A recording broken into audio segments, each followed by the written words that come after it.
मुख्यमंत्री ने परिवार के दुख का संज्ञान लिया और मैंने भी राष्ट्रीय सचिव जी को भेजा था उस परिवार से मिलने के लिए। मैं ये सोच रहा था कि मुख्यमंत्री दलितों की भी खबर लेंगे, मुख्यमंत्री दलितों के भी घर जाएंगे, मुख्यमंत्री दलितों का भी दर्द सुनेंगे, लेकिन मैं निराश हुआ कि मुख्यमंत्री जी के मुंह से एक शब्द भी नहीं निकला और दलितों को मार के लटका दिया गया। उसके बाद आज मैंने अखबार को पढ़ा, हमारे साथियों ने भेजा कि कानपुर में उन्होंने दलित सम्मेलन किया और भगवान बुद्ध की तस्वीर उनके साथी उनको दे रहे हैं। और मैंने अखबार में ये भी पढ़ा कि इस बार मंच में कोई नहीं बोला, सिर्फ दलित समाज के लोग बोले। मुख्यमंत्री जी को रिसीव करने आए वो भी दलित समाज के लोग थे जो उनकी पार्टी में नेता है। यही अगर वो भगवान बुद्ध को मानने वाले लोग अपने गांव में कार्यक्रम करते हैं तो पुलिस के लोग आके इनको सरकार के नेताओं के सारे पर पीटने का काम करते हैं। बाबा साहब अम्बेडकर भगवान बुद्ध की मूर्तियों को फेंक देते हैं और इनके ऊपर झूठे मुकदमे लिख देते हैं। वही मुख्यमंत्री भगवान बुद्ध की तस्वीर को हाथ में लेके खड़े थे। मुझे बड़ी ऐसे राजनीति क्या नहीं करवाती। एक तरफ पूरी सरकार आरएसएस और भाजपा के लोग भगवान बुद्ध के अनुयायियों को, बाबा साहब के अनुयायियों को उनकी खान पीने में तुले हैं और दूसरी तरफ मुख्यमंत्री भगवान बुद्ध की तस्वीर ले रहे हैं। राजनीति क्या क्या रंग दिखाती है। इसलिए मैं आपको सावधान करने के लिए आया हूं कि एक पार्टी जिसका हमने वोट देने सीधा हमारे नेता भी चुने, आज उस पार्टी ने भारतीय जनता पार्टी को वो खबर दे दिया है कि जाओ दलितों को जाकर गुमराह करो, जाओ पिछड़ों को जाकर गुमराह करो, जाओ उनको जाके उनकी वोट को लूटने का प्रयास करो। अब हम तुम्हें वह खबर दे रहे हैं कि दलितों का किस तरह जाकर बेवकूफ बनाओ। उन्होंने एक शब्द नहीं कहा, इसलिए मैं आपको सचेत कर रहा हूं, कोई आपका स्थिति उत्तर प्रदेश में नहीं बचा।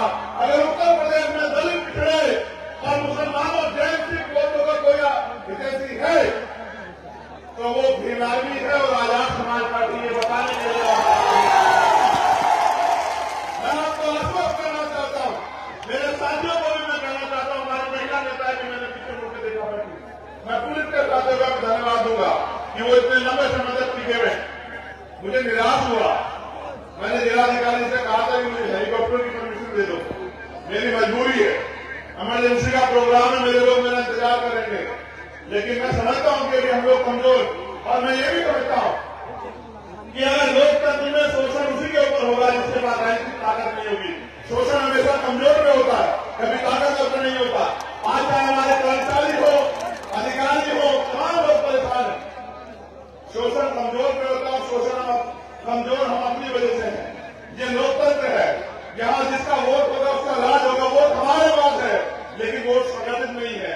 इसलिए मैं आपसे कहना चाहता हूं, बहुजन से बहुमत बनाना है और जन से जनमत बनाना है और हर सताए हुए व्यक्ति को जोड़ के उसका हाथ पकड़ के उसको ये विश्वास दिलाना है कि वो दिन दूर नहीं जब उत्तर प्रदेश में दोबारा से खुशहाली आएगी, जब उत्तर प्रदेश के लोग दोबारा से चैन की सांस लेंगे, उत्तर प्रदेश के युवाओं को रोजगार मिलेगा, तमाम तरह से जो शोषण होगा वो बंद होगा, तमाम तरह जो गैर बराबरी हो रही है बंद होगा, और जाति धर्म के नाम पे जो हिंसा की जा रही है कमजोर लोग साथ वो बंद होगी। सामान्य साथियों, मेरी बात पे जोर पर, अभी बिहार में जातिगत जनगणना हुई, जब बिहार में जातिगत जनगणना हुई तो जातिगत जनगणना के बाद आंकड़े जारी हुए। आपने देखे जनगणना के आंकड़े कहते हैं कि बिहार में 90% आबादी SC, ST और OBC माइनॉरिटी के लोग देखे नहीं देखे बताओ मेरे लोग।